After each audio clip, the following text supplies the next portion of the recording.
Hello everyone. Good evening, ma'am.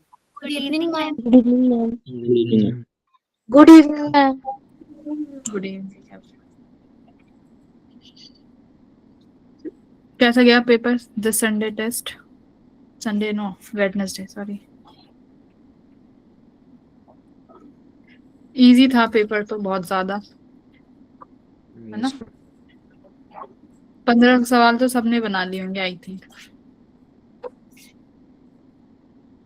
तो paper discussion ही होगा आज अपन का। सुमित कितने नंबर आए फिजिक्स के पेपर मैम 85। Very good. मतलब 20 के प्लस बनाया है तुमने, है ना? Yes ma'am. फिजिक्स में तो कुछ ज्यादा ही अच्छे आ रहे हैं तुम्हारे। और हर्ष आपके कितना आया फिजिक्स में? Very good, very good. Ma'am 32। Dhananjay आपका?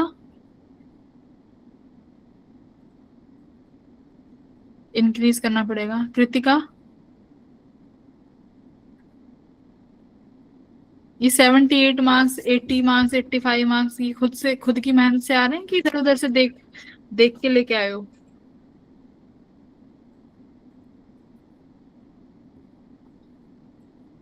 Very good, very good. ठीक है, ओके। तो पेपर डिस्कस करते हैं। पेपर तो इजी ही था, राइट? फर्स्ट क्वेश्चन क्या कह रहा है कि स्प्रिंग कांस्टेंट अगर के है तो एक स्टूडेंट एक्सपेरिमेंट करता है तो 2% का एरर हो जाता है उससे टाइम को मेजर करने में, और 1% का नेगेटिव एरर हो जाता है मास को मेजर करने में। तो कह रहा है कि बताइए आप कि मेरे को अगर के का स्प्रिंग कांस्टेंट की वैल्यू निकालनी है तो अपन से टोटल कितना एरर हुआ होगा, राइट? तो मास है, टाइम है और स्प्रिंग कांस्टेंट है। किस में आता है ये तीनों? किस में बनेंगे ये तीनों फॉर्मूले? मतलब तीनों टर्म किस फॉर्मूले में बनती हुई दिखाई दे रही है? Time period, right? Time period में अगर हम लोग टाइम पीरियड निकालते हैं तो उसमें मेरे पास फॉर्मूला क्या होता है? t equals to 2 pi under root m by k. साफ साफ ये फॉर्मूला लग जाएगा। इस फॉर्मूले को अगर हमें पता है कि परसेंटेज एरर में क्या करना होता है, डेल्टा टी बाई टी। तो टी का ले लो परसेंटेज एरर, सिमिलरली मास का और स्प्रिंग कांस्टेंट का ले लो। तो टी का क्या लिखोगे आप? Delta T by T, 2 pi constant है। एम का क्या लिखोगे? 1/2 डेल्टा एम बाई एम। के का क्या लिखोगे बेटा? के को अगर लिखना चाहो तो यही तो बनेगा, m की पावर 1/2 और ये k की पावर 1/2। बेशक अपॉन में हो लेकिन साइन आगे किसका लगेगा? पॉजिटिव ही लगेगा, राइट? 1/2 डेल्टा k बाय के। इस तरीके की इक्वेशन बनी। अब देखो मुझे निकालना क्या है? एरर किसका निकालना है? k का। तो मैं k को एक तरफ लिख देती हूँ, जैसे कि डेल्टा k बाय के 1/2। ये किसके बराबर होगा? Delta t by T. Mass को इधर ले जाओ तो -1/2 डेल्टा m बाय एम, यही बनेगा। ठीक है। अब ये 1/2 है तो 1/2 के लिए क्या करते हैं? इस 2 को राइट हैंड साइड ले जाओगे तो ये हट जाएगा, 2 पर यहाँ से मल्टीप्लाई हो जाएगा और ये फिर ये वाला 2 भी हट जाएगा। ठीक है। तो डेल्टा k बाय के परसेंटेज में निकालना है तो 2 मल्टीप्लाई डेल्टा t का कितना दिया हुआ है मेजरमेंट में? 2%। मास का कितना दिया हुआ है? मास का कहा गया? -1% है ना। तो डेल्टा m बाय एम का जो एरर है वो ऑलरेडी बताया हुआ है, -1 है। तो -1% लिखोगे तो मेरे पास क्या आंसर आया? 2×4% प्लस 1%। तो टोटल एरर जो आया वो कितने परसेंट का आया? 5% का। फॉर्मूला बेस्ड क्वेश्चन था। ठीक है। अगर स्पेसिफिकली मेंशन है कि नेगेटिव का टाइप क्या है, पॉजिटिव एरर है या नेगेटिव एरर है, तो एरर को विद साइन लिखते हैं, राइट? जैसे हम लोग 1 ईयर स्केल और स्क्रू गेज में भी जीरो एरर का फॉर्मूला लिखते हैं। तो जीरो एरर का फॉर्मूला देखो क्या आता है उसमें भी, जो भी रीडिंग आई है उसमें जीरो एरर को -0 एरर लिखते हैं। और जीरो एरर के जो भी टाइप है, अगर पॉजिटिव जीरो एरर है तो पॉजिटिव का साइन, अगर नेगेटिव जीरो एरर है तो नेगेटिव का साइन। तो जीरो एरर हमेशा साइन के साथ लिखा हुआ होता है। ठीक है। ये करेक्शन फॉर्मूला है, करेक्शन। तो करेक्शन रीडिंग में से माइनस करते हैं, माइनस ऑलवेज जीरो एरर को साइन के साथ लिखा जाता है, प्लस तो प्लस माइनस तो माइनस, ठीक है। क्वेश्चन नंबर सेकंड, एक बुलेट है जिसका मास दिया हुआ है, उसको 100 मीटर पर सेकंड से फायर किया जाता है और वो प्लाईवुड में इमर्ज हो जाती है 40 मीटर्स पर सेकंड। तो पूछा है कि loss of the kinetic energy कितना होगा। तो इनिशियली काइनेटिक एनर्जी निकाल लो और उसके बाद फाइनली काइनेटिक एनर्जी निकाल लो, ठीक है। तो लॉस निकाल लोगे ना, लॉस का फॉर्मूला क्या हो जाएगा मेरे पास, E final minus E initial upon E initial, और परसेंटेज में लिखना है तो ये कर लो परसेंटेज में 100 से मल्टीप्लाई। इनिशियली कितना हो जाएगा मेरे पास एनर्जी बेटा, हाफ मास, वेलोसिटी कितना था 100, तो 100 का स्क्वायर। फाइनली कितना हो जाएगा 1/2 m fired with the speed of this on a plywood and emerge with this। Okay, emerge मतलब वो जब बाहर निकलती है उस प्लाईवुड से तो 40 मीटर पर सेकंड की वेलोसिटी लेके निकलती है। मान लो तुम्हारे पास ऐसे कोई प्लाईवुड है, तुमने यहाँ से किसी बुलेट को फायर किया, जैसे ही बुलेट इसको स्ट्राइक करेगी तो 100 मीटर पर सेकंड से स्ट्राइक किया, दूसरी तरफ जैसे ही निकली तो वो 40 मीटर पर सेकंड की वेलोसिटी लेके निकली, तो यानी कुछ अपनी एनर्जी को इसने यहाँ पर लॉस कर दिया कोलिजन के वक्त, राइट। तो ये वेलोसिटी हो गई 40 स्क्वायर। क्या इस इक्वेशन में अपन रख लेंगे 1/2m 1/2m, I think cut ही जाना है रेशो में, जब लिखोगे 1/2m 1/2m कट जाएगा, ठीक है, कॉमन हो जाएगा। तो ये फाइनल 100 का स्क्वायर हो गया, इनिशियल 40 का square,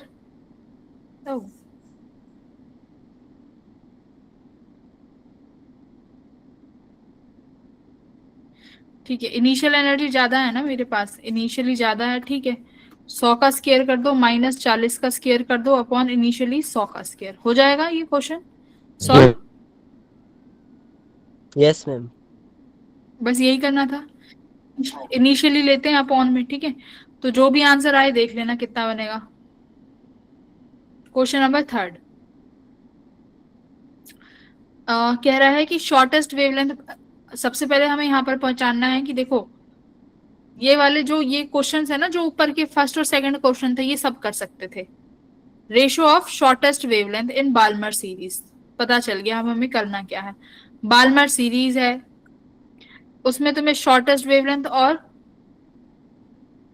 shortest wavelength of Balmer and shortest wavelength of Lyman series, यानी दो बार फॉर्मूला लगाना पड़ेगा।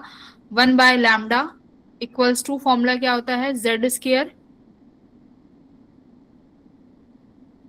एक सेकंड रुको, 1/λ z स्क्वायर होता है 13.6 1/n फाइनल का स्क्वायर माइनस 1/n इनिशियल का स्क्वायर,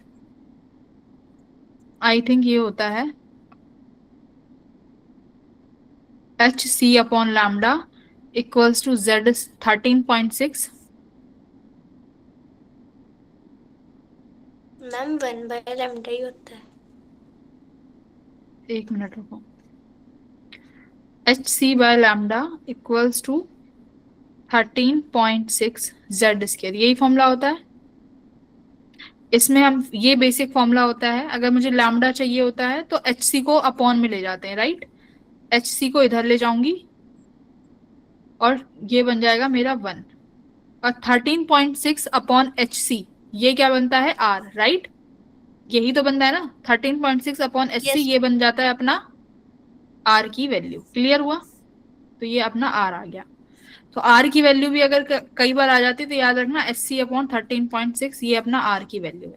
तो ये फॉर्मूला हो गया, यही फॉर्मूला दो बार लगाओगे, एक बार बाल्मर सीरीज के लिए और एक बार लाइमन के लिए।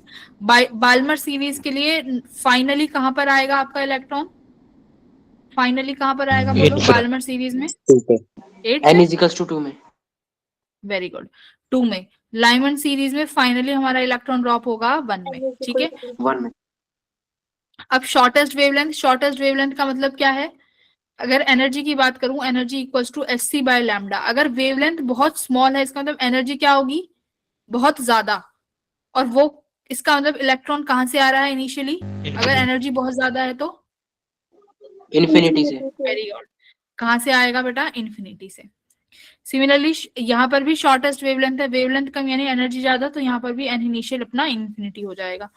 तो वन एक बार बाल्मर के लिए लगा दो और एक बार 1/λ लाइमन के लिए लगा दो, बोलो हो जाएगा कि नहीं। आर जेड स्केयर हट जाएगा तो 1/λ बी इक्वल्स टू फाइनली 1/2 हो जाएगा। इनिशियल तो 1/∞ इज 0 और इधर हो जाएगा 1/n फाइनल इज 1। इनका रेशो ले लो lambda Balmer upon lambda Lyman. तो बाल्मर का 1/4, तो आई थिंक 1/4 आंसर है ऑप्शन नंबर सी, करेक्ट। 4 4:1 आएगा क्या रेशियो यस ऑफ? मैम 4:1 आया था। क्यों? ओ ओके, वो 1/बाल्मर, ओके ये 1/λ है ना। लॉन्गन करना है ना। यस यस ओके, देखो ये 1/λ है राइट। तो लैम्डा बाल्मर वाला ऊपर है तो ये 4 भी ऊपर जाएगा, और इसका 1 है तो ये वाला रेशो सॉरी 4:1 होगा, करेक्ट, सी ऑप्शन। ठीक है, देखो इतना इजी क्वेश्चन था। अगेन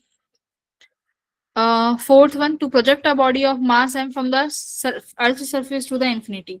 तो सवाल में डायरेक्ट बोला गया है कि हमें अर्थ की सरफेस से इंफिनिटी पर पहुंचाया है, तो काइनेटिक एनर्जी कितनी चाहिएगी, कितनी चाहिएगी भाई, सेम एस्केप वेलोसिटी है ये तो।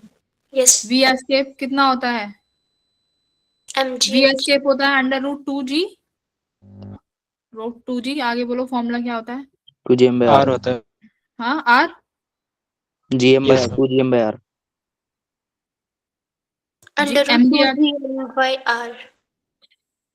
गॉड, बेसिक फॉर्मूला लिखते हैं 2gm/r, आर से मल्टीप्लाई और आर से डिवाइड हो जाएगा ना, gm/r² हो जाएगा √2g है ना। तो मतलब एस्केप वेलोसिटी ये हो गई। अब अगर मुझे लिखना है काइनेटिक एनर्जी, तो काइनेटिक एनर्जी का फॉर्मूला बनता है ½ mv²। तो 1/2 एज इट इज। मास कितना है हमारे पास बॉडी का, m है। वेलोसिटी का स्केयर कितना हो जाएगा 2g r, 2 से 2 कट गया, ऑप्शन कितना आया mgr। Option number B answer होना चाहिए, चेक करो एक बार। Yes ma'am option Yes. हाँ, तो बस यही करना था अपन को। हमें एस्केप वेलोसिटी का फॉर्मूला एक तो ये पता है √2gm/r होता है, इसमें r से मल्टीप्लाई डिवाइड कर दोगे तो मेरे पास ग्रेविटी की वैल्यू क्या बनती है gm/r²। दैट्स इट, ठीक है जी। ओके, तो option number b. Again question number 5, ये किया है नवजोत, आपने किया था ये क्वेश्चन? नो मैम, किया था पक्का? नो मैम, क्यों? ईएमएस पढ़ाया था तो कराया तो था, क्यों नहीं किया आपने अटेम्प्ट ये क्वेश्चन? थर्ड क्वेश्चन अटेम्प्ट किया था आपने, यस मैम, सही हो गया था? Yes ma'am, very good.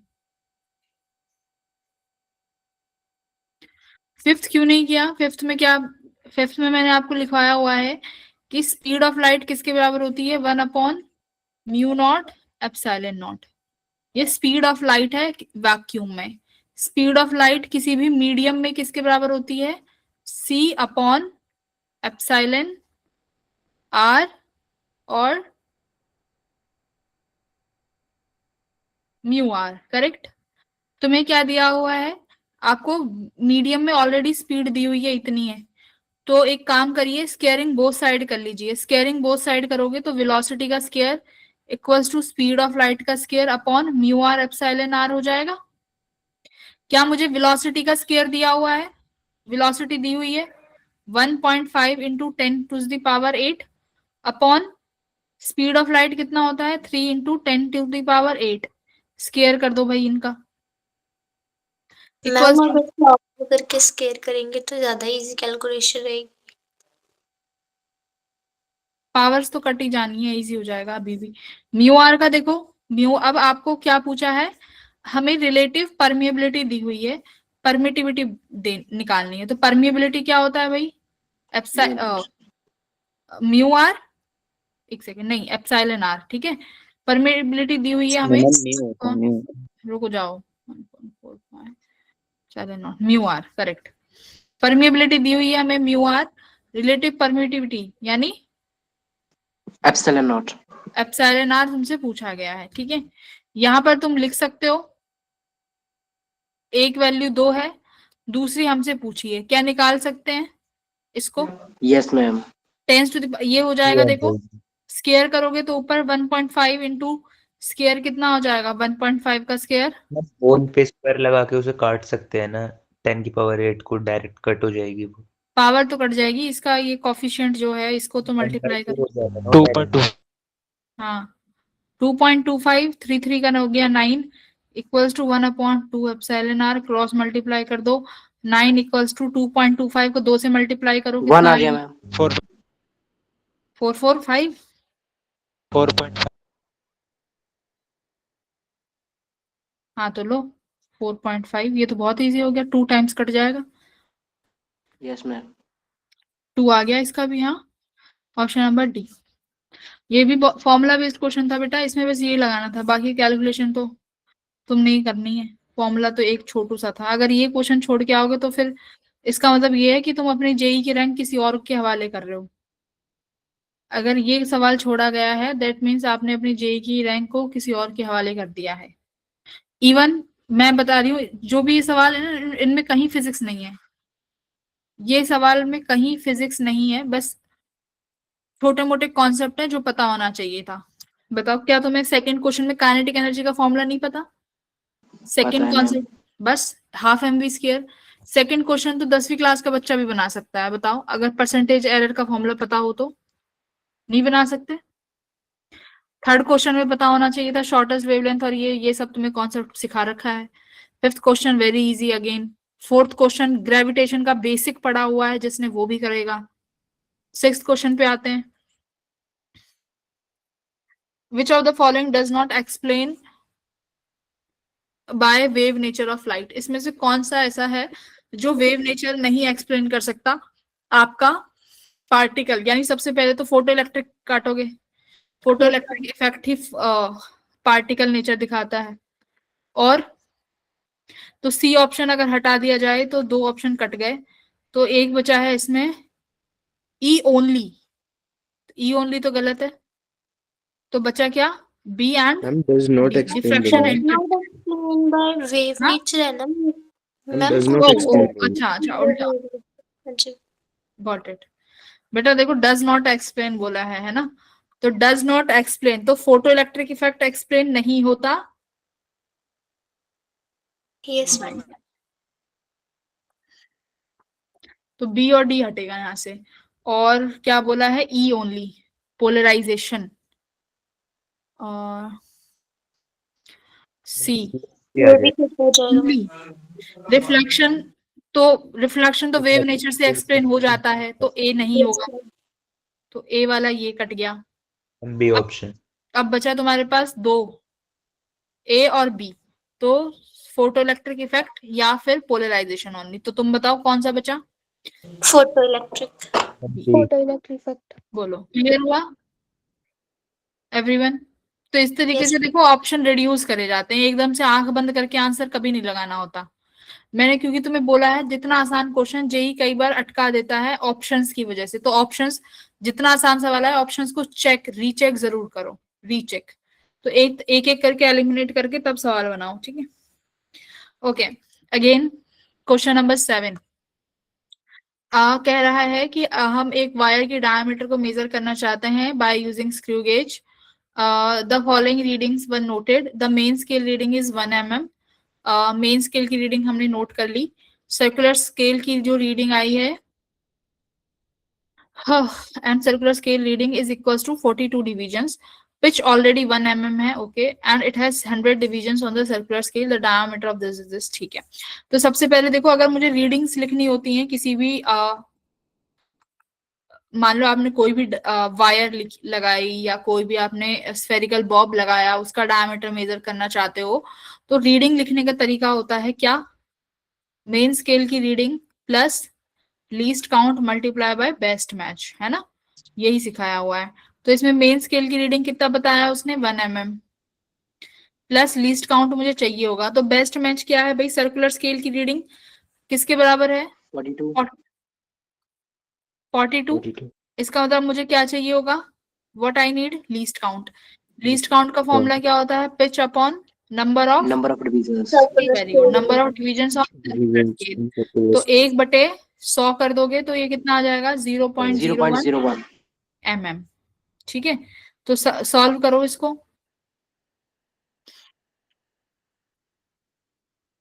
1.42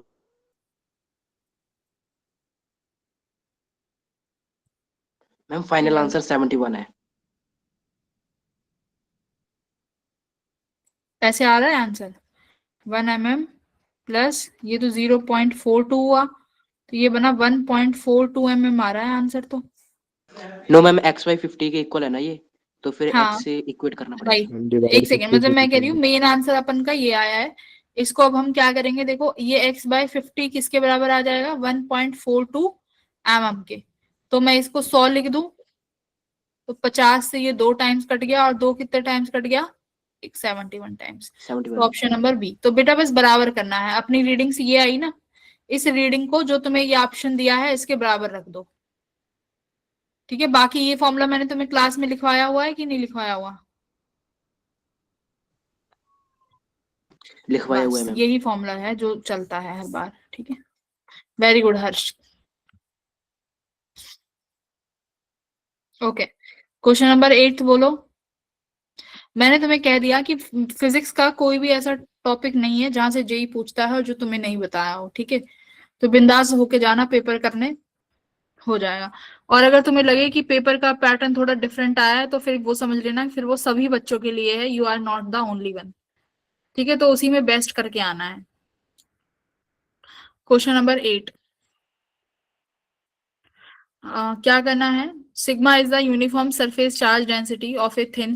अब क्वेश्चन प्रैक्टिस करेंगे ना, तो मैं उसमें हर चैप्टर के वो वाले क्वेश्चन लेके आऊंगी जो थोड़ा सा ट्रिकी होते हैं, और जहां पर बच्चे हमेशा फंसते हैं अगर सवाल आता ही है तो कुछ उसी तरीके के क्वेश्चंस कराऊंगी।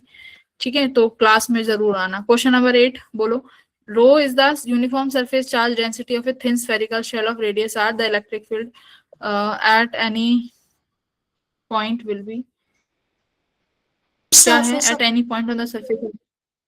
फॉर्मूला बेस्ड है कि क्या ये क्वेश्चन, सर फॉर्मूला बेस्ड ही है। Yes ma'am. Sigma y yes sir. x y naught. अगर मेरे पास सारी चार्ज डेंसिटी दी हुई है रेडियस आर की, तो eight any point on the surface कितना हो जाएगा भाई, इलेक्ट्रिक फील्ड मेरे पास किसी भी सरफेस पे क्या होता है, k3/r²। आर स्क्वायर क्यू को क्या लिख सकते हो आप, क्यू को हम क्या लिख सकते हैं भाई, चार्ज पर यूनिट, सिग्मा क्या होगा, चार्ज पर यूनिट एरिया। तो क्यू किसके बराबर हो जाएगा, sigma A, right. to sigma. तो k को 1/4πε0 लिख दो, क्यू को आप लिख दो सिग्मा इंटू ए बाय r²। ए को क्या लिख सकते हैं भाई, सरफेस, स्फेरिकल शेल है तो स्फेरिकल शेल का एरिया कितना होगा, 4 pi 4πr²। तो क्या बचेगा, 4πr² से 4π कट गया, r² से r कट गया, sigma by ε0। Epsilon option nought. C yes ma'am. यही आंसर है, या चेक करो एक बार। Yes ma'am. ये याद हो तो मैंने क्लास में भी कराया था, कि पता नहीं कौन से बैच में कराया है, बट ये क्लास में कराया हुआ क्वेश्चन है। yes ma'am. Question number 9, 6 mm इसका भी ये आंसर. तो भाई कर लिया होगा, इसमें बस तुम्हें व्हीटस्टोन ब्रिज बनवाना है। व्हीटस्टोन ब्रिज का सबको ही पता है कैसे बना सकते हैं।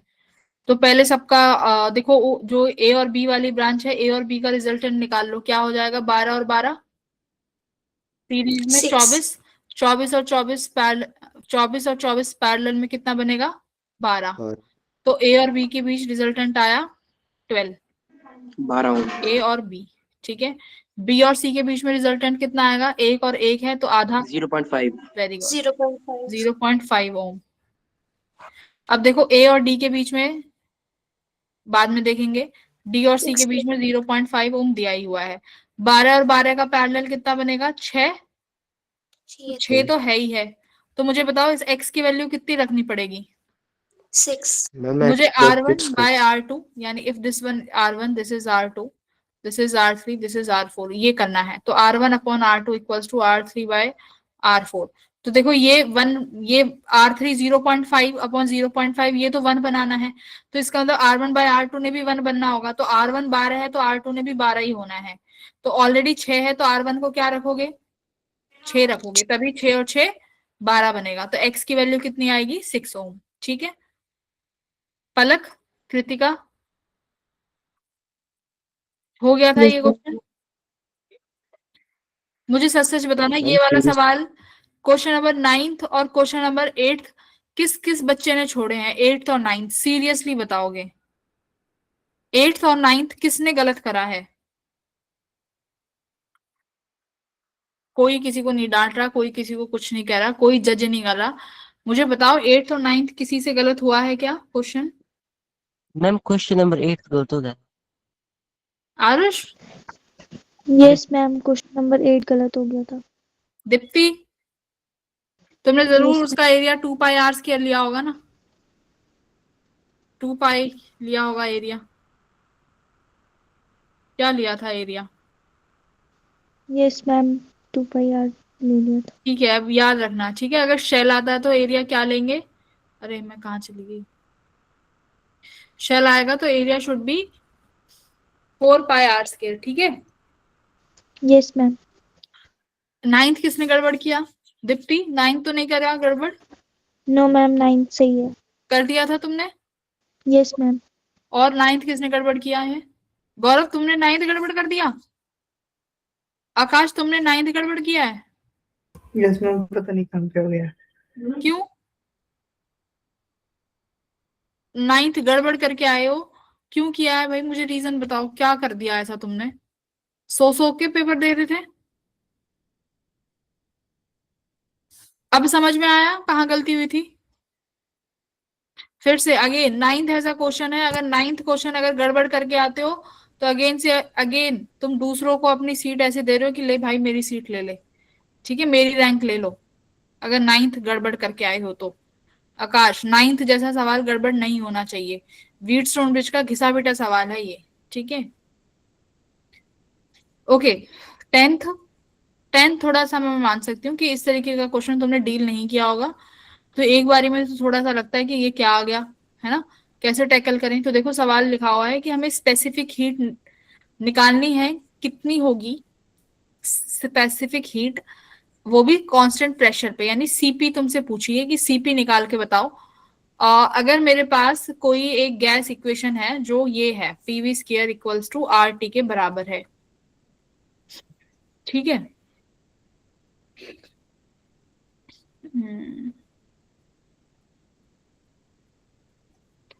कर रही हैं इसको, कैसे करते हैं भाई, specific heat at constant pressure, CP निकालना है, डिग्री ऑफ फ्रीडम नहीं निकाल सकते,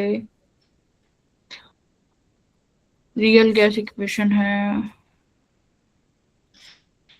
हम्म एक बार इसका डिफरेंशिएट करके देखना क्या बनेगा। P 2 v delta v plus v square delta p equals to r delta T.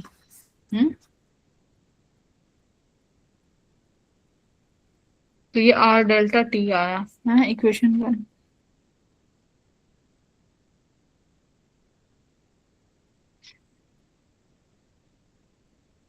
D q equals to d u plus d डब्ल्यू, उधर से कुछ कर सकते हैं क्या, डी क्यू को क्या लिख सकते हैं, C C P N C P delta T, D U को लिख सकते हैं N C V delta T plus D U को डी डब्ल्यू लिख सकते हैं पी डी वी। क्या मेरे पास कहीं से पी डी वी आया है यहाँ?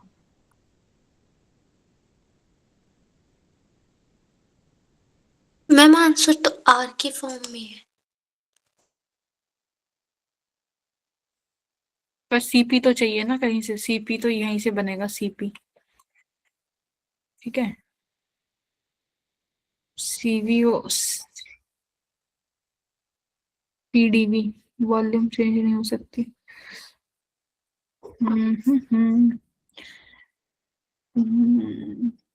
2p, ये भी 2 v स्क्वायर को v2 आगे आएगा, 2v as it is, delta v as it is, और डेल्टा t एनसीवी। ठीक है, चलो इसको भी क्वेश्चन मार्क करो, आगे करते हैं इसको आगे वापसी में। ओके, क्वेश्चन नंबर 11 हो गया था। डायमेंशंस तो भाई सबने लगा लिए होंगे। Yes ma'am. मैंने परमिबिलिटी ऑफ फ्री स्पेस का तो याद करने को ही बोला था तुम्हें, देख लो यहाँ पे आ गया, करेक्ट। मैंने बोला था इनके तो याद ही कर लेना, एप्सिलॉन नॉट और म्यू नॉट के फॉर्मूले तो आप याद ही कर लेना तो बेटर रहेगा। तो टॉर्क का फॉर्मूला एनर्जी के ही बराबर होता है, तो टॉर्क का तो ये हो जाएगा ml2t-2। ठीक है, परमिबिलिटी ऑफ फ्री स्पेस का क्या है भाई दीप्ति? वह पहला ही पहला। पहला, ठीक है। मैग्नेटिक मूवमेंट का तो आई से निकाल सकते हो, I is your current which is ampere, और एरिया इज एल स्क्वायर, तो मैग्नेटिक मोमेंट का हो जाएगा अपना सेकंड। ठीक है, मैग्नेटिक फील्ड का बचा अपना थर्ड। तो इस तरीके से मिला लेना, ये तुम्हारा आंसर हो जाएगा। ठीक है, तो ये भी इजी था। फिर आते हैं 12वें पे, क्या कह रहा है ना, LCR series circuit current is maximum at resonance. हाँ जी, सही है क्या? Yes, true ma'am. है। करंट ठीक है, करंट मैक्सिमम है, true. Current in a purely resistive circuit can never be less than, क्या लिखा है? Current in a purely resistive circuit can never be less than that in a series LCR circuit when connected to the same voltage source. Same voltage source में अब देखो क्या बोला है, can never be, circuit resonance नहीं बोला यहाँ पे शब्द, बोला है current in a pure resistive circuit can never be less than, कम नहीं होगा, राइट। और कम तो नहीं होगा क्योंकि मैक्सिमम ही इसमें किसके बराबर होता है? प्योरली रेजिस्टिव सर्किट के, राइट। यानी अगर उस बाकी की अगर कंडीशंस हैं तो बाकी की कंडीशंस में तो सेकंड सही है कि गलत है? सही लग रही है सेकंड, ट्रू होना चाहिए मैम। ट्रू होना चाहिए ना। आंसर क्या है?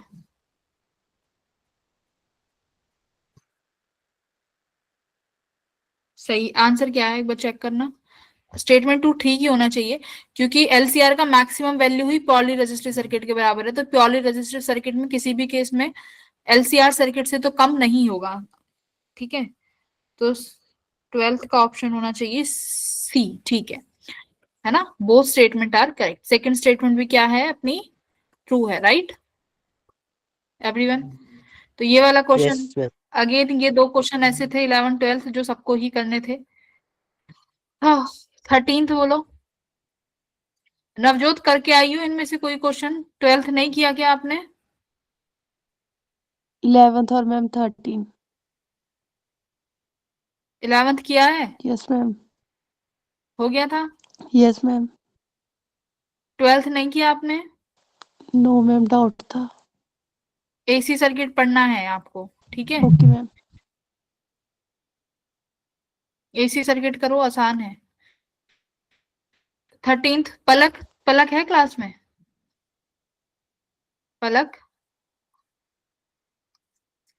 ओके। क्वेश्चन नंबर 13 सबने कर लिया होगा भाई। ये एंड गेट है और ये अपना और गेट है, तो साफ साफ टेबल बना लोगे। देखो ये ए और बी, तो यहाँ क्या मिलेगा? A dot b. ये और गेट है, यहाँ क्या मिलेगा? ए का बार और ये आया ए डॉट बी, और इनको करना है और, तो ए बार प्लस ए डॉट बी। तो ए अगर मैं नहीं, कॉमन भी तो नहीं ले सकते, ए बार है ना। तो ये टेबल है, अब बना के देख लो भाई। तो तुम्हें करना क्या है, मेजरली तो ए डॉट बी ही कर लो क्योंकि डॉट प्रोडक्ट है ना। तो 0 0,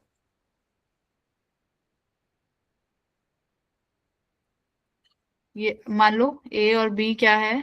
0 है, तो क्या मिलेगा भाई? ए बार 1 हो जाएगा, फिर 0 0 पे 1 मिलना चाहिए, तो इधर 2 जगह मिल गया। ठीक है, तो अब देखो इसका सबसे अलग आउटपुट कौन सा है? C1। तो इसका लास्ट वाला चेक करो, 1 1। ए और बी को 1 रखो, अगर ए और बी को 1 रखोगे तो 1 डॉट 1 1 मिलेगा, लेकिन 1 का उल्टा 0 हो गया, लेकिन फिर भी 0 + 1 क्या मिलना चाहिए, 1 मिलना चाहिए, तो option b should be correct. ठीक है,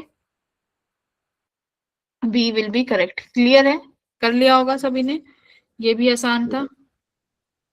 यस मैम। आंसर 13 का बी, ठीक है, 13 का। ठीक है, तो ये भी बहुत इजी क्वेश्चन था अपन का। अगेन 14th क्वेश्चन, ये आई थिंक सबने किया होगा भाई, इससे ज्यादा आसान नहीं मिलेगा। ये पेपर इसलिए बनाए जा रहे हैं कि तुम्हारा कॉन्फिडेंस बूस्टअप हो, तुम्हारे अच्छे मार्क्स आए, तुम्हें खुद कॉन्फिडेंस आए। ठीक है, लास्ट है ना, इसीलिए लास्ट में अब डिफिकल्टी लेवल कम रखा है आप लोगों के लिए। और बाकी तुम लोगों को लग रहा होगा ना कि सब पढ़ा हुआ है ना, तो Yes. कॉन्फिडेंस आ रहा होगा, तो कॉन्फिडेंस बूस्टर है ये सब। क्या है, एक सिंपल सैंपल है जिसका मिक्सचर हीलियम मिक्सचर है। इस sample contain mixture of helium and oxygen gas, the ratio of RMS of helium and RMS of oxygen. क्या फॉर्मूला होता है हमारे पास? अच्छा, अगर मैं तुम्हें कहती हूँ, सुनो मेरी बात, a mixture of helium and oxygen मैंने बोला है, एंड नाउ फाइंड गामा। चलो करो इस क्वेश्चन को।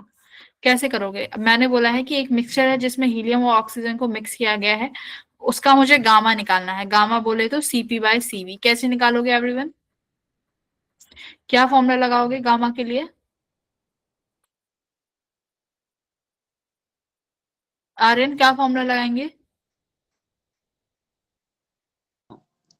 मैम रूट Cp/Cv निकालना है मिक्सचर के लिए। लेट नंबर ऑफ मोल्स दोनों के 1 है।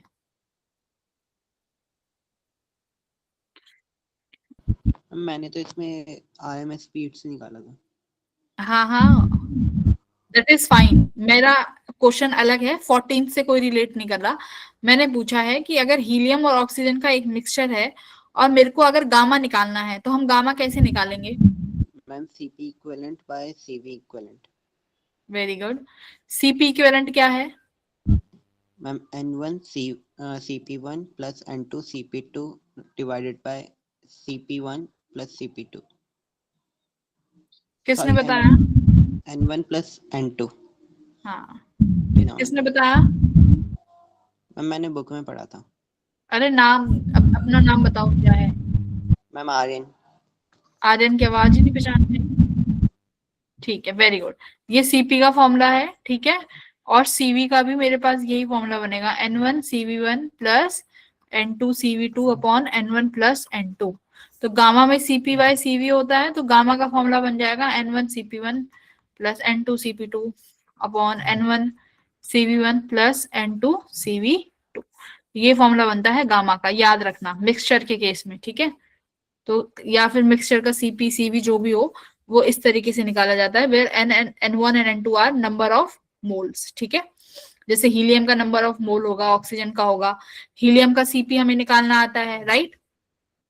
ऑक्सीजन O2 है, तो डायटोमिक का मुझे पता है 5 होता है, सॉरी, डिग्री ऑफ फ्रीडम 5 होता है। डिग्री ऑफ फ्रीडम से हम Cp निकाल सकते हैं, राइट, वो सब सीखा हुआ है, तो यहाँ से आप कर लोगे। अब आते हैं इस सवाल में जिसमें कुछ था ही नहीं। VRMS की वैल्यू किसके बराबर होती है बच्चों? अंडर रूट, कांस्टेंट वैल्यू अपने आप लिख लेना, RT/m0 होता है। एक कांस्टेंट वैल्यू भी होती है, क्या होती है कांस्टेंट? 3। 3 होती है। 3। 3 का कोई काम नहीं है, क्योंकि रेशो में, मैंने बोला रेशो में कांस्टेंट टर्म का कोई लेना देना नहीं होता। और इसने टेम्परेचर नहीं दिया क्या? A sample contain mixture of this, the ratio of root, sample है और मिक्सचर है, तो टेम्परेचर में मैं एज्यूम कर रही हूँ कि सिमिलर ही होगा।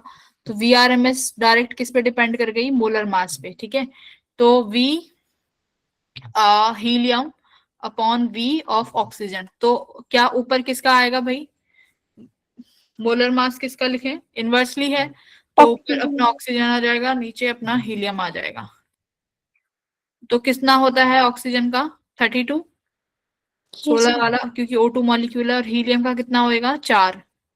तो 4 कितने पे कटा? 32 को 8 पे, 8 पे, तो 8 का 2√2 हो जाएगा, तो 2√2/1, ऑप्शन बी। ठीक है, I yes ma'am. Question number 5 किया होगा सभी ने, जिन्होंने एनएलएम पढ़ा हुआ है, फॉर ओनली दो जिन्होंने एनएलएम पढ़ा हुआ है उन्होंने ये कर दिया होगा, क्योंकि फिर से एकदम सरफेस से ही सवाल आया है। क्या स्ट्रिंग है, स्ट्रिंग में दो पुलीज हैं, दो पुली को कनेक्ट किया गया है M1 और M2 से। M2 भारी है, M2 भारी है तो सिंपल सी बात है नीचे जाएगा, और क्योंकि रस्सी की लेंथ ना बढ़ सकती ना घट सकती, तो अगर M2 नीचे जाएगा तो M1 को कहाँ आना पड़ेगा, ऊपर की तरफ। ठीक है, यानी इसकी एक्सेलरेशन नीचे हो गई और इस वाले की एक्सेलरेशन ऊपर हो गई। एक्सेलरेशन का फॉर्मूला मैंने क्या बताया हुआ है, net force by total mass. जिनको एनएलएम पढ़ाया हुआ है, नेट फोर्स कितना लग रहा है भाई, इसका लग रहा है M2G वेट, इसका लग रहा है M1G। अब टेंशन भी है, कुछ बच्चे कहेंगे हम टेंशन भी लग रही है, तो टेंशन कैसी फोर्स है, इंटरनल फोर्स है, कैंसिल आउट हो जाती है। ठीक है, तो नेट फोर्स कितना हो जाएगा बेटा, M2G minus M2A upon total mass कितना है, M1 प्लस M2। करेक्ट, तो ऊपर से मैं क्या कॉमन ले लूं, G कॉमन ले लूं, मेरे पास क्या बचेगा, M2 माइनस M1 अपॉन में M1 प्लस M2। ये मेरी एक्सेलरेशन आ गई, और एक्सेलरेशन मुझे किसके बराबर दी है, G बाय रूट 2 के। इस G से ये G कट गया, तो देखो मुझे क्या पूछा है, रेशियो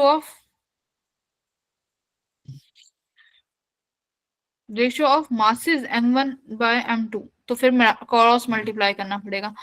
M1 प्लस M2 इधर चला गया, और root 2 M2 minus root 2 of M1, इधर एक तरफ कर लो M1 M2, तो इधर M1 कितना हो जाएगा भाई, M1 1 प्लस रूट 2, और इधर M2 है कॉमन लोगे तो रूट 2 माइनस 1, तो M1 बाय M2 का रेशियो कितना आ जाएगा बताओ इसमें से,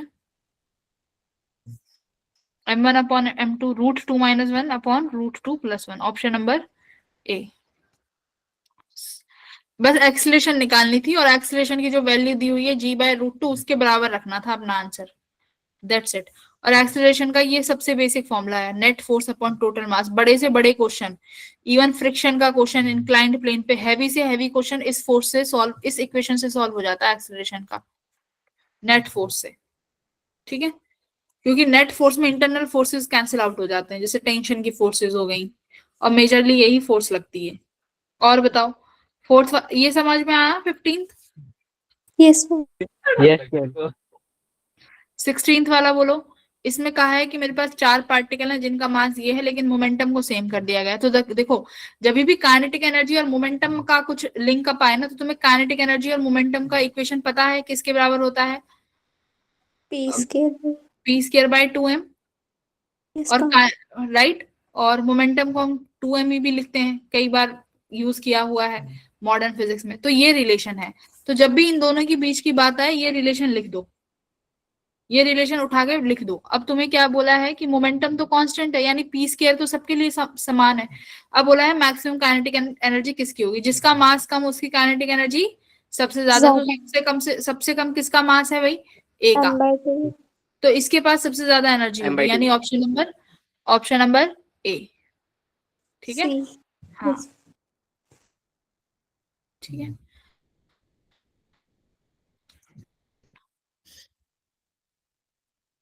क्वेश्चन नंबर 17, अगर तुम में से किसी दो जनों का एक ही सेंटर में आ जाए और एक ही क्लासरूम में आ जाए, तो क्या तुम लोग एक दूसरे की हेल्प कर दोगे पेपर में? Yes ma'am. मैम वहाँ पे तो अपना ही नहीं पेपर खत्म होगा। मान लो आ गया मैम ये मैटर कर करता देंगे है। मैम, तुम्हारे दोस्त ऐसा का, कर देंगे मैम। ऐसा होता है ना कई बार। मान लो Yes, ma'am. तुम्हारे दोस्त सबका एक ही रूम में आ गया, मान लो 2 जनों का, क्या करोगे भाई, तू केमिस्ट्री कर ले, मैं इधर फिजिक्स कर लेता हूँ। यस मैम, कर देंगे स्कूल मैम। पे हम सभी का मैम सेम ही डेट को आया है, बट वो तो तैयारी ही नहीं करते सही की। फिर अमनदीप आप थोड़ा सा बच के रहना, ठीक है, अपने पे ही फोकस करना, यस। अपने पेपर पे। हाँ, ऐसे में मजा आता है कि दोनों तैयारी कर रहे हो तब। अब ऐसा नहीं कि बस बेचारा एक ही Yes, पढ़ ma'am. रहा है, सब जनता उसी के भरोसे जा रही है, ऐसे में तो फिर दिक्कत हो जाएगी। ऐसे में तो फिर वही बात है, अपनी सीट किसी और को दे दोगे। अच्छा, दिल्ली वालों का 21 को, एक तो संदीप का आया है 21 को, और मैम मैं भी हूँ। तुम दोनों भाई एक ही सेंटर ना मिल जाए तुम्हें। ना मैम अलग अलग है। लोकेशन अलग हो गई क्या? Noida yes ma'am. किसका है? मैम मेरा है। धनंजय का भी तो नोएडा ही था। Yes ma'am, greater Noida. हाँ तो फिर ग्रेटर नोएडा में ही होगा लोकेशन। और आर्यन का कहाँ है? फिर इसका तो नोएडा में आ गया। आर्यन का दिल्ली में ही है। Yes ma'am. प्रिंस का तो नोएडा। अरे अब्दुल्ला तुम्हारा कहाँ है? Ma'am new Delhi. हाँ तो क्या पता मिल जाए। अरे पता है, सेंटर पे पहले ही खड़े हो जाना जाके, आधे घंटे पहले ही। आधे एक घंटे पहले ही खड़े हो जाना, बहुत जनता रहती है बाहर, दोस्ती वोस्ती कर लेना अपना। अच्छा एक आध देख लेना, सबके उसमें झांक लेना एडमिट कार्ड में, किसी का आगे पीछे किसी का आगे पीछे मिल जाए तो। मैम वहाँ पे टीचर्स हिलने देंगे? तुम लोग बच्चे, हाँ पता नहीं, वो तो अपनी अपनी स्किल्स पे डिपेंड करता है। राइट। ना पड़ेगा मैम चीटिंग करना फिर। हाँ ऐसा ना हो कि भाई अब एकदम सर टीचर सर पे खड़े हुए हैं, तुम्हें टीचर तुम्हारे पीछे है, तुम्हें लग रहा है कि टीचर तो है ही नहीं क्लास में, तुम पूछने में लगे हुए, पता चला टीचर तुम्हारे पीछे खड़ा हुआ है। वो मत कर देना फिर, वो वही सबमिट कर देगा तुम्हारा पेपर। ऐसे मत करना, पेपर ही सबमिट करवा के आ गए अपना। खैर तुम लोगों ने तो अपनी तैयारी करी है, ये तो सब मजाक की बातें हैं, तुम लोगों ने सब पढ़ा हुआ है, तो अपने पे फोकस करना। और वैसे भी ऐसे एग्जाम्स में किसी अननोन पर कभी ट्रस्ट मत करना, ठीक है? यस। ऐसे एग्जाम्स में अपने दोस्तों का तो चलो एक बात की बात है, मान लेनी चाहिए, बट कोई अननोन है तो उस पे तो बिल्कुल भी भरोसा नहीं करना चाहिए। आज की दुनिया में तो क्या पता तुम्हारा ही गलत करवा दे वो, ठीक है? तो किसी पे भरोसा मत करना भाई, कोई बताए ना तो भी मत लिखना। चलो क्वेश्चन पे आते हैं। A train starting from rest first accelerate uniformly to a speed of this after time t, then it moves with a constant speed for time t, average speed. ये तुम्हारा होमवर्क क्वेश्चन है average speed का, इससे आसान question मैं नहीं करवाऊंगी। Average speed का फॉर्मूला क्या होता है बताओ?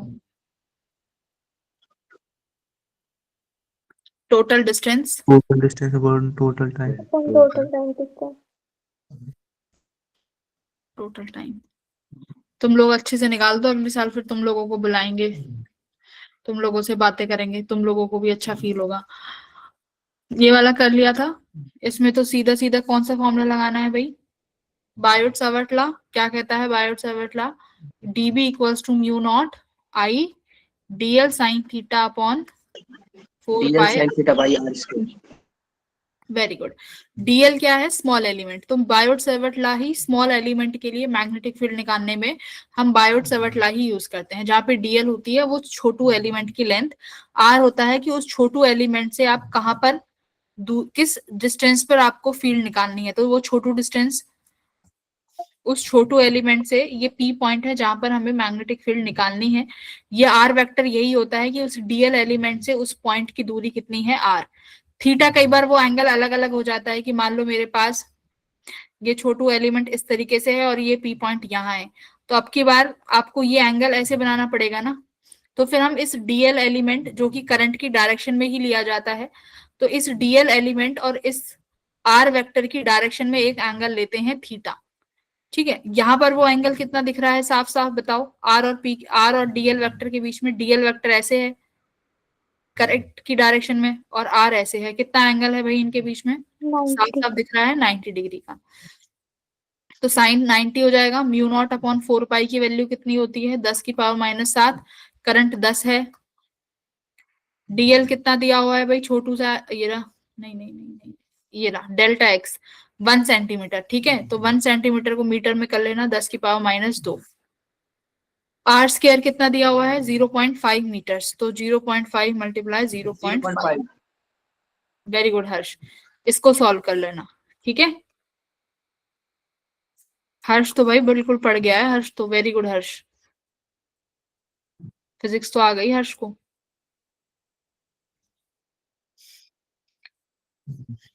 जिसने क्लास में बैठ के मक्खियां नहीं मारी उसने तो पढ़ ली, जिसने क्लास में बैठ के नींद आ जाती है बैठे बैठे तो उनका तो क्या ही कर सकते हैं। A small ball of mass m and density this is dropped in a viscous fluid of this। तो ये विस्कोसिटी का क्वेश्चन है, कई बार मैंने कराया भी है। क्या है भाई विस्कोसिटी का क्वेश्चन? अगर मेरे पास कोई विस्कस फ्लूइड है, इस विस्कस फ्लूइड में ये बच्चे पढ़ देख लेना एक बार। सपोज करो कि मेरे पास एक ये ऐसा फ्लूइड है जहां जो विस्कस फ्लूइड है। विस्कस फ्लूइड में होता है कि वहां पर ड्रैग फोर्स लगती है। इस विस्कस फ्लूइड में मानो तुमने कोई भी ऑब्जेक्ट डाला ना, अब मुझे बताओ कि अगर ये नॉर्मल फ्लूइड होता, अगर ये नॉर्मल फ्लूइड होता तो कौन कौन सी फोर्सेस लगती? एक तो डाउनवर्ड में mg वेट लग रहा होता उस ऑब्जेक्ट का। सपोज ये ऑब्जेक्ट है, इस ऑब्जेक्ट का मास होगा, इसकी वजह से वेट लगेगा नीचे। और बताओ अपवर्ड buoyancy। अपवर्ड में कौन सा फोर्स लगता है? बायोन्सी फोर्स लगेगा। वेरी गुड, बायोंट फोर्स लगेगा।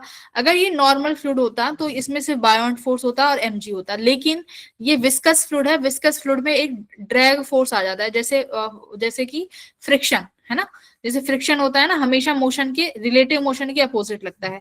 मान लो ये तुम्हारा डूबता हुआ नीचे जा रहा है किसी पर्टिकुलर वेलोसिटी से, लेट से v वेलोसिटी से। अगर ये नीचे की तरफ जा रहा है तो ऊपर की तरफ हमारे पास एक ड्रैग फोर्स लगता है बेटा, जिसे हम कहते हैं विस्कस फोर्स। ठीक है, एफ ईटा से शो करते हैं। एक पॉइंट पे जाते जाते जाते जाते क्या होगा, जितने भी ऊपर वाले फोर्सेस हैं और जितने भी नीचे वाले फोर्सेस हैं, ये क्या हो जाते हैं? बैलेंस आउट हो जाते हैं। ठीक है, अभी तुम्हारा ये जो बॉल है ये नीचे जा रहा है विद सम वेलोसिटी a, यानी कुछ एक्सेलरेशन से। इसका मतलब अभी भी तुम्हारे जो फोर्सेस हैं वो इक्विलिब्रियम में नहीं आए हैं। There must be some net force, इसीलिए ये तुम्हारा जो मास है वो नीचे की तरफ डूबता हुआ जा रहा है। तो आप लिखोगे कैसे? नीचे वाला वेट ज्यादा होगा, दैट्स वाई वो तुम्हारा जो बॉल है वो नीचे की तरफ डूब रहा है। तो आप क्या लिखोगे? mg minus viscous minus F B. B is your buoyancy, F N is your viscous force, viscous drag force. और ये किसके बराबर होगा भाई? नेट फोर्स के बराबर, एफ नेट। और एफ नेट किसके बराबर होता है? Mass into acceleration. तो एफ नेट तुमने ये लिख दिया, मास इनटू एक्सेलरेशन। एक समय के बाद क्या होगा भाई बताओ? एक समय के बाद क्या होता है इसमें सक्षम? एक समय के बाद क्या होगा? एक समय के बाद ऊपर वाले फोर्सेस नीचे वाले फोर्सेस को बैलेंस कर देंगे, और जैसे ही फोर्स बैलेंस कर देंगे एफ नेट बन जाएगा 0। एफ नेट 0 होते ही एक्सीलरेशन क्या हो गई? 0। ये होता है, एक्सीलरेशन 0 हो जाएगी कुछ समय के बाद। अगर एक्सीलरेशन 0 हो गई तो ये सारी जो तुमने फोर्स लिखी है mg minus F eta minus F beta, beta is your buoyancy force, ये सब 0 के बराबर हो गई। अब पूछा क्या है? Viscous drag force. तो मुझे बताओ यहाँ से विस्कस ड्रैग फोर्स किसके बराबर हो जाएगा भाई? mg इधर, mg को उधर कैसे कितना हो जाएगा? fn को इधर ही ले जाओ ना उठा के, प्लस में हो जाएगा mg माइनस एफ बी। तो बताओ अब नहीं कर सकते क्या इसको? ड्रैग फोर्स हो गया mg को mg रहने दो, एक काम करते हैं, इसको क्या लिख सकते हो भाई? बायोन्स फोर्स का फॉर्मूला क्या बताया था मैंने? रो जी वी, राइट। रो किसका डेंसिटी था? Density of liquid. तो लिक्विड का डेंसिटी कितना दे रखा है मुझे? Rho nought G as it is. Volume, volume किसका लिखते थे बोलो? Volume of fluid displace. ठीक है, लेकिन जितना वॉल्यूम फ्लूइड का डिस्प्लेस होगा वही, देखो वॉल्यूम ऑफ फ्लूइड डिस्प्लेस क्या, ये वॉल्यूम ऑफ ऑब्जेक्ट के ही बराबर होगा। Yes ma'am. बिल्कुल, क्योंकि मैंने तुम्हें बताया था ना कि वो कुर्सी वाला एग्जांपल दिया था कि उस कुर्सी पे अगर पानी तभी, अगर मेरे को उस कुर्सी पे उस ऑब्जेक्ट को बैठाना है वो तभी बैठ सकता है जब वहां से पानी हटेगा। तो दैट मीन्स दोनों की वॉल्यूम बराबर होगी। तो मैं यहाँ पे वॉल्यूम ऑफ ऑब्जेक्ट लिखना चाहती हूँ, तो ऑब्जेक्ट की वॉल्यूम को क्या लिख सकते हो आप?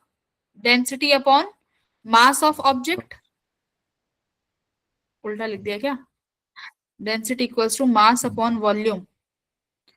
वॉल्यूम को उल्टा लिख दिया, तो वॉल्यूम को मैं लिख सकती हूँ मास अपॉन डेंसिटी। ठीक है, तो मैंने यहाँ लिखा मास, डेंसिटी किसकी लिखेंगे अब? ऑब्जेक्ट की। तो ऑब्जेक्ट की डेंसिटी है रो, तो रो लिख दिया। तो यहाँ से मैं mg कॉमन निकाल लूं, mg कॉमन निकाल लिया तो क्या हो जाए? 1 minus rho not upon rho. ये लो, तो ऑप्शन नंबर कौन सा ठीक है? D option. डी। तो ये भी मतलब जिन बच्चों ने फ्रूट्स का ए एन आर भी पढ़ा है, मतलब जिसने फ्रूट्स की एबीसीडी पढ़ी है, वो वाला वो भी इस क्वेश्चन को आई थिंक कर लेना चाहिए। मेरे बच्चे जिन्होंने पढ़ा है फर्स्ट बैच, करके आए हो क्या इस क्वेश्चन को सॉल्व? छोड़ के आए हो फर्स्ट बैच? सक्षम, आरुष किया है कि छोड़ दिया? मैम किया था। गलत तो नहीं कर दिया फिर? मैम सही हो गया था। आरुष तुमने? क्या? चलो बढ़िया, मैम हो गया। सही हो गया था ना? Very good. नहीं हुआ है तो एक बार आप सीख लो, बाकी बस फोर्स बैलेंस करने थे, ठीक है। क्वेश्चन नंबर 20 कर लोगे भाई? क्वेश्चन नंबर 20 इससे इसको तो क्या ही करवाऊं, ये अपने आप देख लेना, इजी क्वेश्चन है, ठीक है। डी ऑप्शन है मैम इसका। हाँ देख लेना। 22वां बताओ, 22वें पे आते हैं फटाफट। 22वां तो मैंने कराया हुआ है, पता नहीं कब, एक बार दिन में क्लास लगाई थी किसकी, उसमें कराया था ये क्वेश्चन, अमनदीप वाले बैच में कराया था शायद। हाँ जी मैम। कर दिया था भाई। पी पॉइंट पे पूछ रहा है, देखो आ जाओ बच्चों। तुम्हारे पास 3 लॉन्ग शीट है, शीट 1, शीट 2, शीट 3। इसमें कॉन्सेप्ट क्या है? इसमें कॉन्सेप्ट है कि अगर मेरे पास प्लस सिग्मा है तो इलेक्ट्रिक फील्ड की डायरेक्शन दोनों तरफ होगी आउटवर्ड्स। अगर मेरे पास माइनस सिग्मा है तो इलेक्ट्रिक फील्ड की डायरेक्शन कैसे होगी? दोनों तरफ ऐसे होगी कि इस शीट के इनवर्ड्स होनी चाहिए। ध्यान से देख लो, अगर माइनस सिग्मा है तो दोनों तरफ इस शीट के लेफ्ट और राइट डायरेक्शन कैसी होगी? इस शीट के तरफ होगी। अगर प्लस सिग्मा है तो लेफ्ट और राइट इस तरीके से इलेक्ट्रिक फील्ड की डायरेक्शन होगी कि इससे अवे होगी। That's it. अब ये पी पॉइंट है, मैं इस पी पॉइंट को जरा इधर बना लेती हूँ। मुझे पी पॉइंट पे बताओ कि फर्स्ट वाली शीट की वजह से इलेक्ट्रिक फील्ड की डायरेक्शन कहाँ होनी चाहिए? First sheet is negative, first sheet is negative, तो इलेक्ट्रिक फील्ड उसकी तरफ होनी चाहिए। तो यानी पी पॉइंट पर इलेक्ट्रिक फील्ड पहले वाले की वजह से ऐसे आएगी, इस डायरेक्शन में। तो मैं इधर लिख रही हूँ E1, ठीक है। सेकंड वाली शीट की तरफ कहां पर आएगी? सेकंड वाली शीट की वजह से पी पॉइंट पर इलेक्ट्रिक फील्ड की डायरेक्शन उसी की तरफ नेगेटिव है, उधर आएगी। थर्ड वाली शीट की वजह से किधर आनी चाहिए? हम अपोजिट साइड में। कहां पे? E1 E2 के साथ बनाऊं कि अपोजिट बनाऊं? बताओ किधर बनाना है, किधर बनाने का? Ma'am opposite. ये प्लस सिग्मा है ना, प्लस सिग्मा यानी इसके दोनों तरफ इलेक्ट्रिक फील्ड ऐसे ऐसे जानी चाहिए। तो पी पॉइंट पे कहाँ जा रही है? इधर ही तो जा रही है, देखो पी पॉइंट इधर है ना।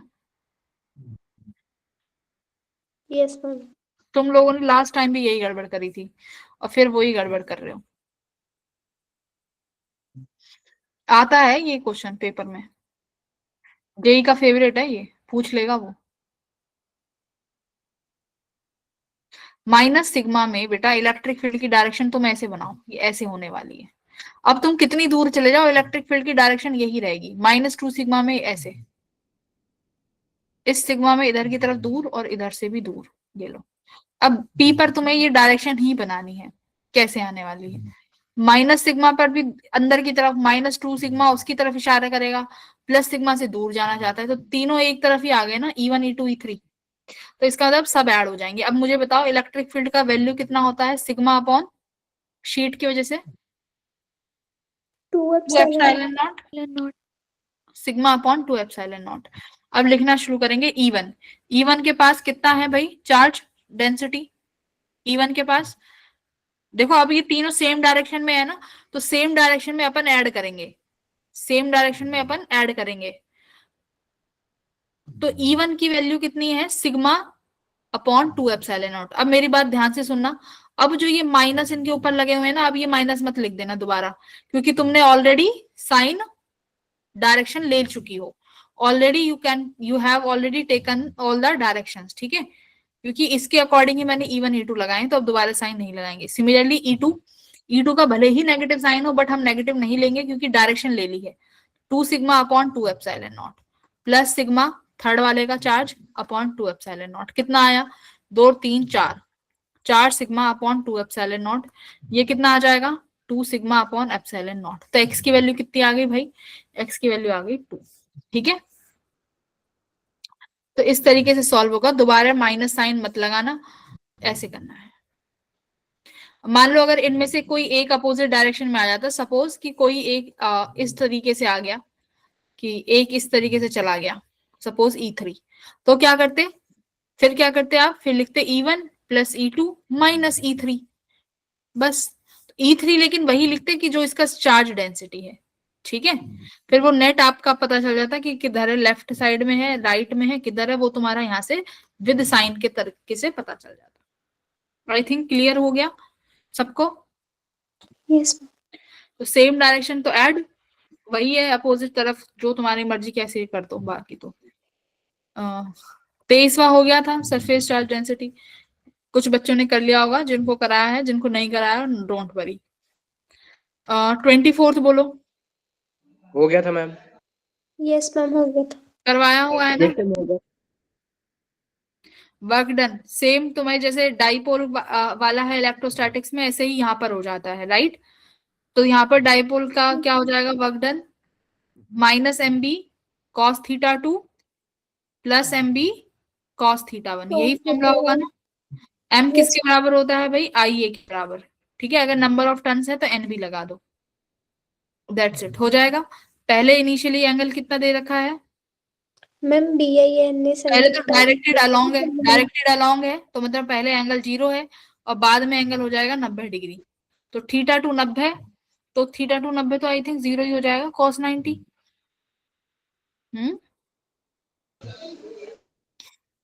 Initially the magnetic moment was directed along, ठीक है।